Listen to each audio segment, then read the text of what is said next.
Hello. Welcome to Taxpayer Alert. I'm Al Segala. I'll be your moderator. I'm also president of the Calaveras County Taxpayer Association. And these series of videos are meant to inform the public and the taxpayers about what's happening in local government. We've been at it for a number of years now, and we've been hearing good things about it. So if you would have a pencil and paper, you might get some interesting information to follow up on. Our guest this evening is no exception to tapping into the people that know what's going on. And his name is Doug Oliver, and he's our chief building official. And he runs the building department. Doug, welcome. Thank you. Pleasure. Doug, we're neighbors in Copperopolis, and we both have chickens. And then you used to be the building official in Tuolumne County. Why did you move from Tuolumne County here? And what are your you and your family? What are your thoughts about what's going on? Well, primarily I moved because I was looking for something different. I was looking for a new challenge. I'd spent 12 years in Tuolumne County. I developed some very good relationships, and we made a lot of progress in our industry.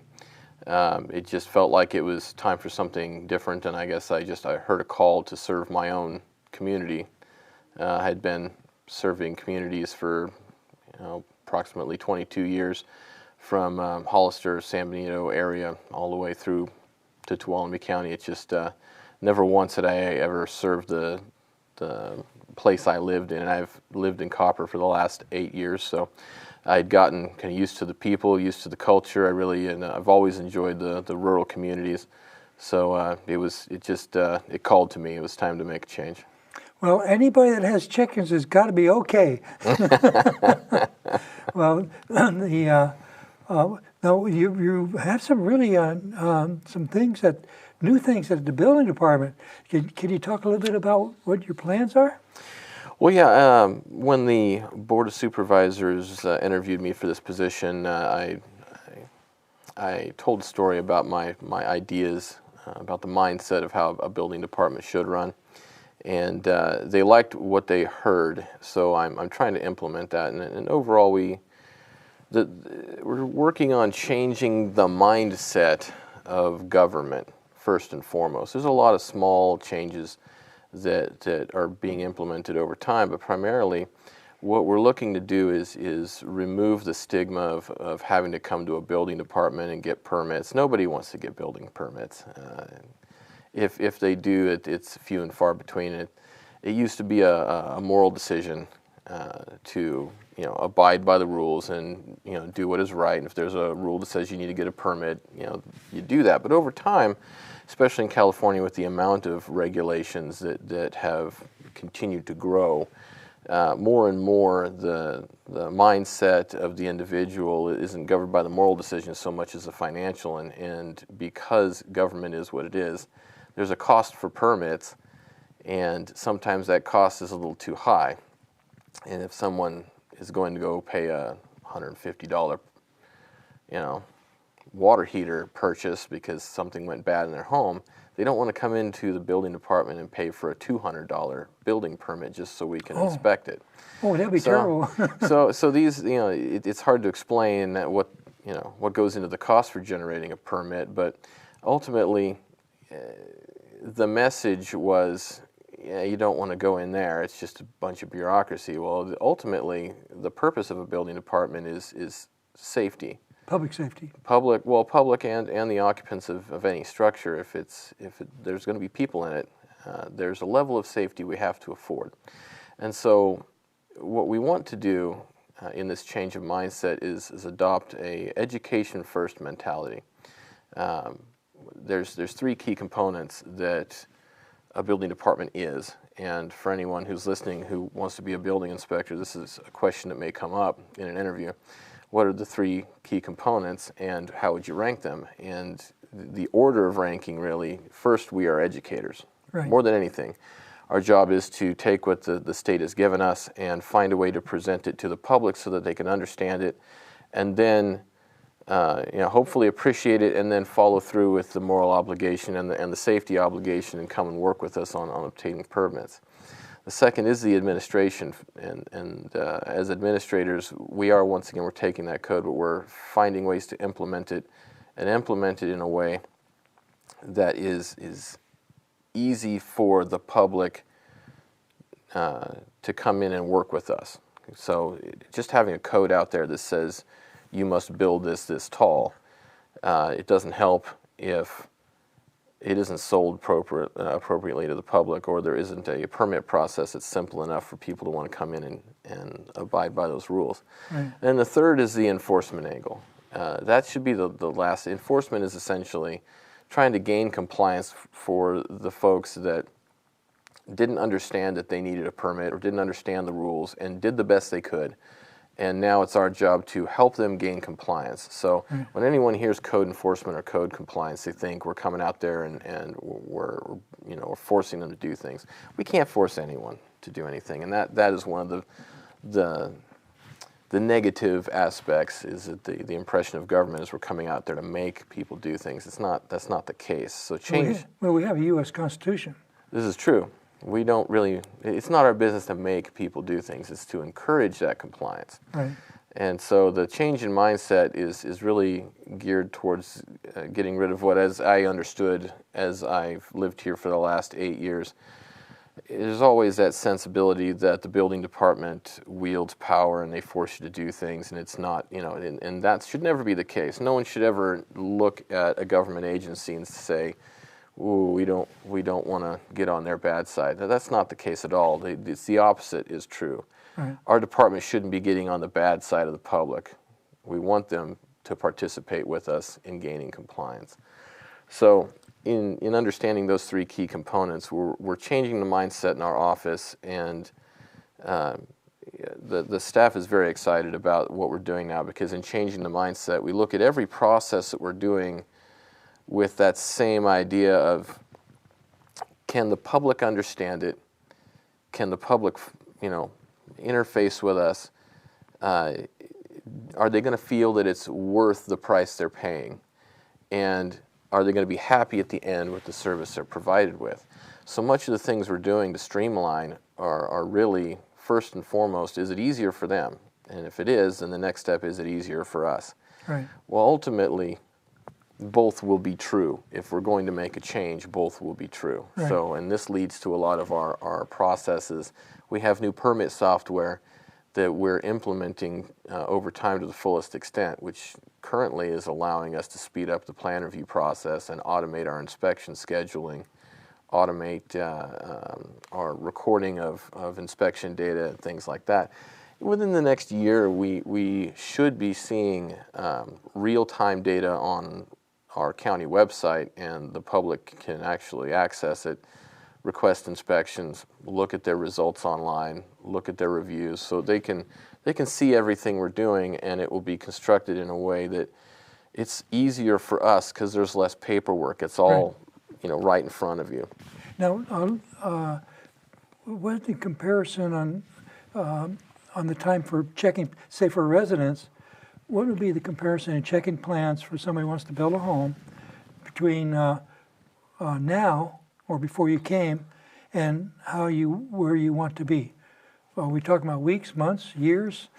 Well, that's a really good question, because when I first got here, there was a process in place that was just a simple,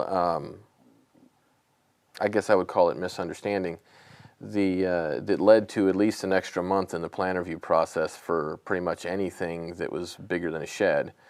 The process was they apply for the permit, it gets reviewed by the plans examiner, and then that plans examiner puts it in a drawer for a technician to assign the fees to.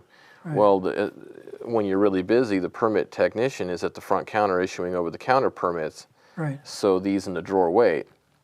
That was causing over a month delay. So now we're looking at, with the plan review process and this process, we could be 2.5 months out, maybe more, before someone gets a phone call that is ready to pick up. So within a week of me being there, I asked everybody, do you guys like this process? No.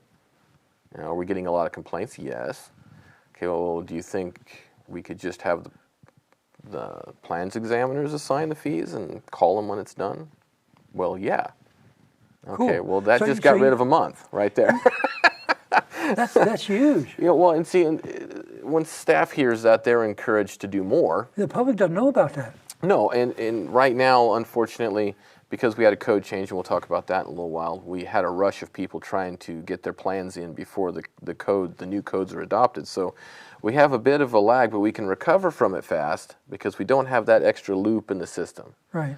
So that encourages us to go further and start looking at every one of our projects, because the previous process was everything is in the same line, whether you're a garage or a 3-story apartment complex.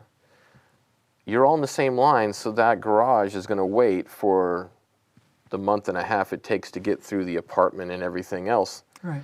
So we've just started modifying things because we have automated tracking. We can say our goal now for a house is 3 weeks. Our goal for a commercial is, a new construction is 4 weeks. Our goal for a deck is 2 weeks. So that means that the cost of building in our county that are caused by delays are going down, so homes will be less expensive to buy. Yes, over the next year, I'm expecting that we'll be able to meet these goals consistently. We're retraining staff, we're hiring new staff, we're restructuring in a way so that, because delays like that are essentially not acceptable. Right. The government should not be in any way holding back construction. Our job is to facilitate that construction. So any time where we're in a position where we're causing the delay, we should be in some way reaching out to try and facilitate something on the other end to keep their project moving forward. Accidents happen, okay, we get that, and we accommodate for that. But if there's a system in place that causes excessive delays, one, it's inconvenient and expensive for the customer. Right. In addition to that, it's inconvenient and expensive for us because it's taking more time. It means that we have to find staff maybe we didn't have before. Right. Streamlining the process unlimbers a lot of things and is actually beneficial to the morale of staff when we know we don't have to go through many hoops ourselves. Yeah, you want to be happy. Everybody's happy.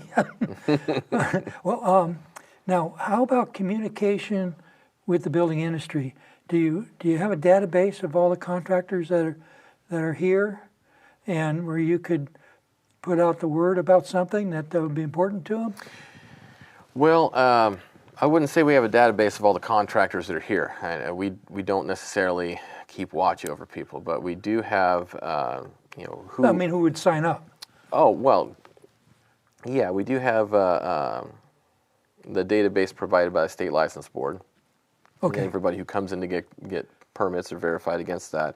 Most often, though, we go through the industry work group first, and I'm sure we'll talk about that a little bit further later, but we'll go through them first to vet new ideas and vet things that we want to do. And then once we have a good understanding of a working process, then we'll advertise through our website. We'll advertise through flyers and handouts. A good example is an opportunity that one of our inspectors planned with staff and rolled out, and that's online inspection requests. People can email a request to our office rather than make a phone call, and they can get processed faster and with greater accuracy.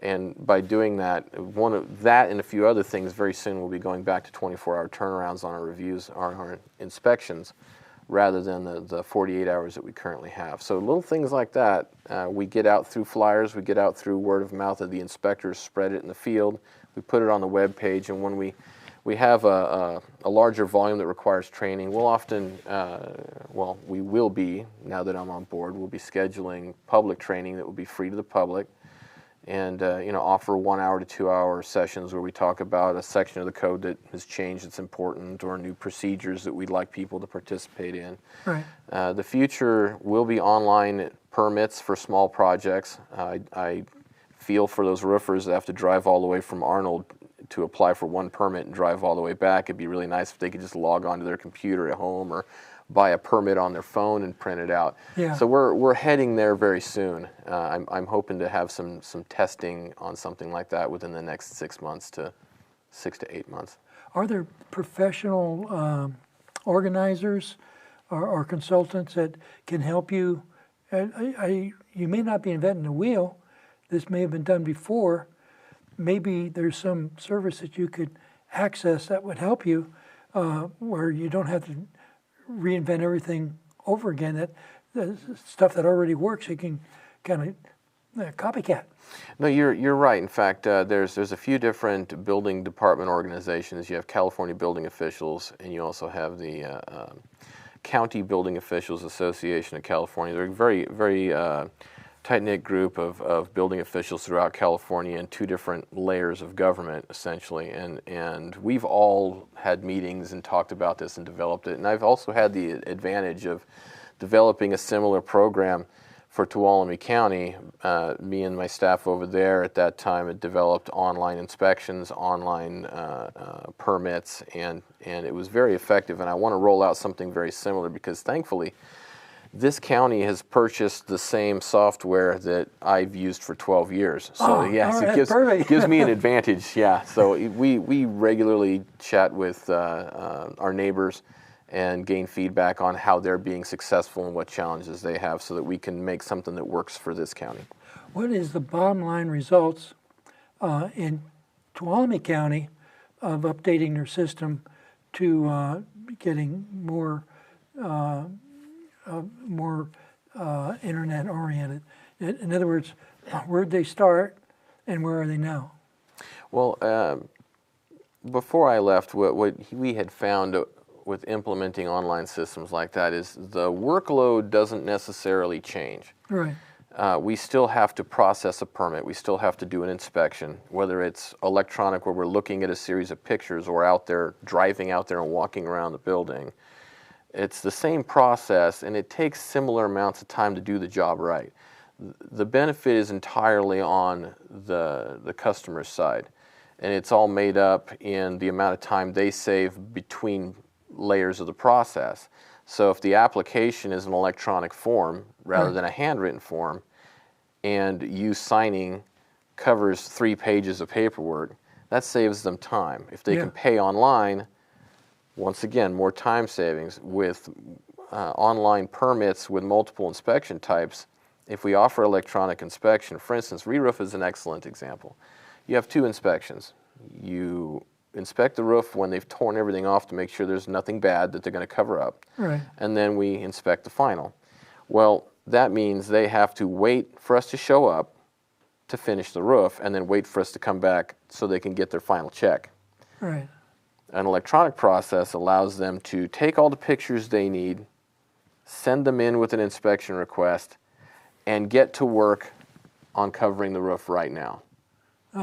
Yeah. No, in the case of Tuolumne County, do you have the numbers as to what the actual bottom line results were? You know, I don't have those numbers, but I can tell you easily a third of the over-the-counter permits for that type of work became online permits. So time-wise, where it might have taken 2 or 3 months, now it's not taking quite that long? Well, for the public, no. For us, it's still taken. We still have to dedicate an inspector to do those inspections. They're sitting in front of a computer and they're writing emails about the corrections rather than writing it in the field.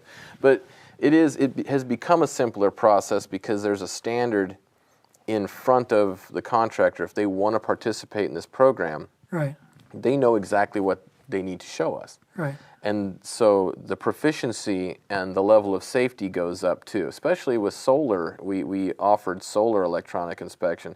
Some of those pieces of technology, we don't want to open up and look at the electrical. We might accidentally damage it. Right. If we give them a list of pictures to take, they give us better examples and we have better verification of safety because they want that speedy process. They'll comply faster, and we have better data on it.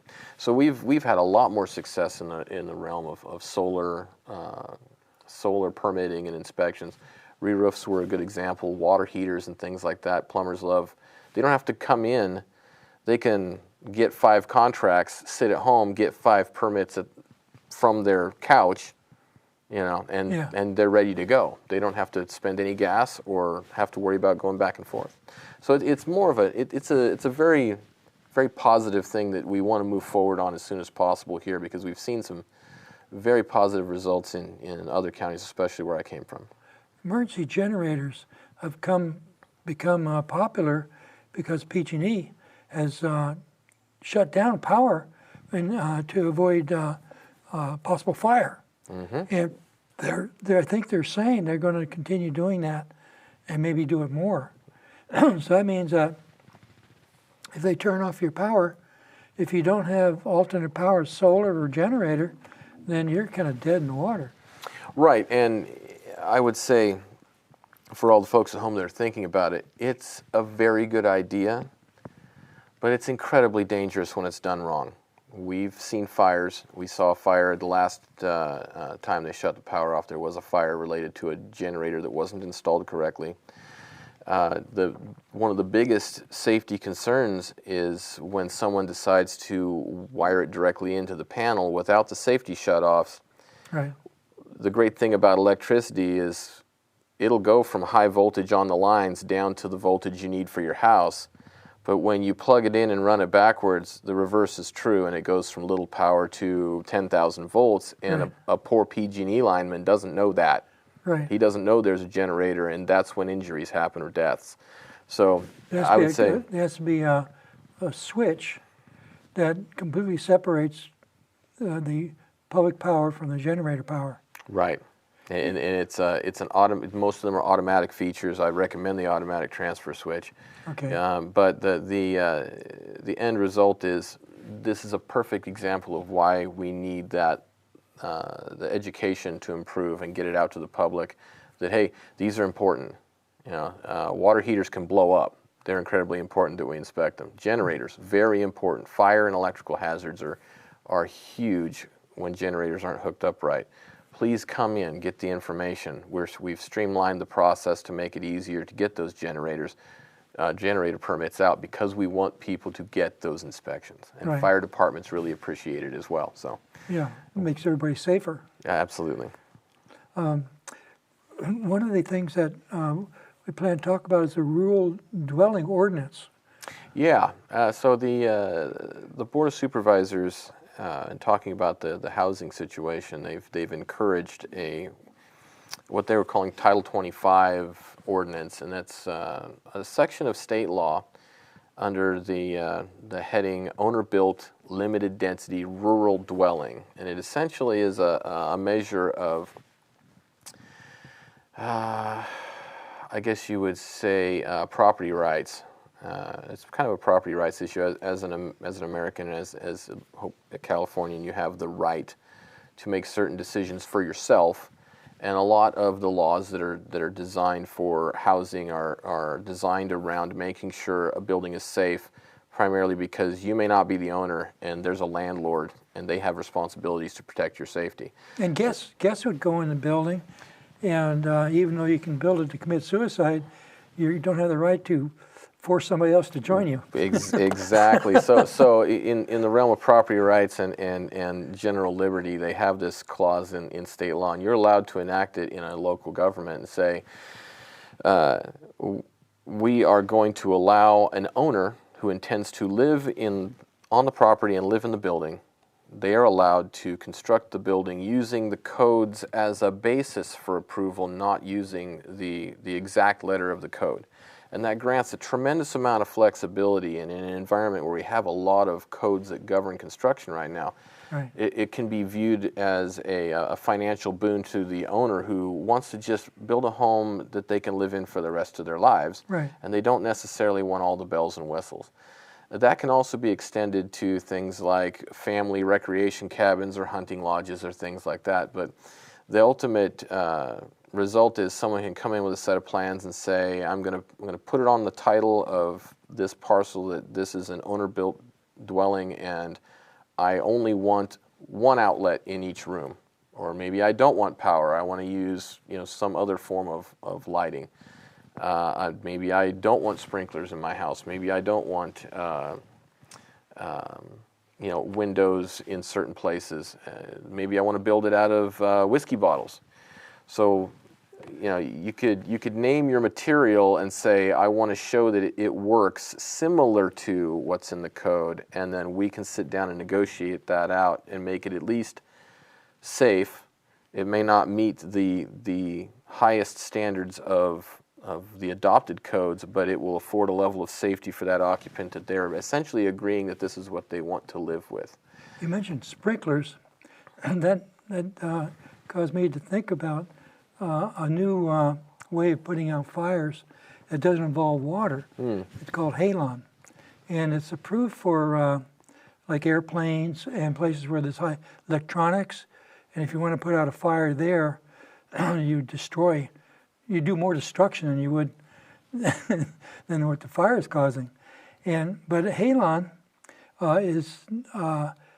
is not approved for many. You're not allowed to mine or produce halon because it's a greenhouse gas, but the EPA won't allow it. However, the law allows existing supplies of halon to be marketed. So if you buy halon fire extinguisher, you have to buy one that's already there. I mean, you can't get new halon, and maybe that'll change it, but it has to change at the federal government level. Yeah, there's a lot of I've done some research on halon a few years ago, and it's a controversial material. There's all kinds of mystery around. They think some people think that it takes the place of the oxygen in the room, or it does. There's a lot of myths, but there's enough controversy that it's not readily available. But at the same time, this type of ordinance would allow someone to come in and say, I'd like to use an alternate fire suppression system, or I would like to build my building to meet a 4-hour fire resistant rating in lieu of the fire sprinklers. So they have to show the science of the halon that it works.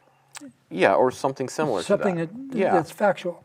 Yeah, and of course we have the public safety angle on this, and that means that because it's in a different section of law, it does step away from a lot of the safety mechanisms for the individual person who has the right to build and live in what they want, but there's still governing safety items that we have to pay attention to, and that is things like our fire setbacks, our fire access, all the things in public resource code. We just started to scratch the surface, and we're out of time. Doug, thank you for being our guest. Thank you for watching Taxpayer Alert.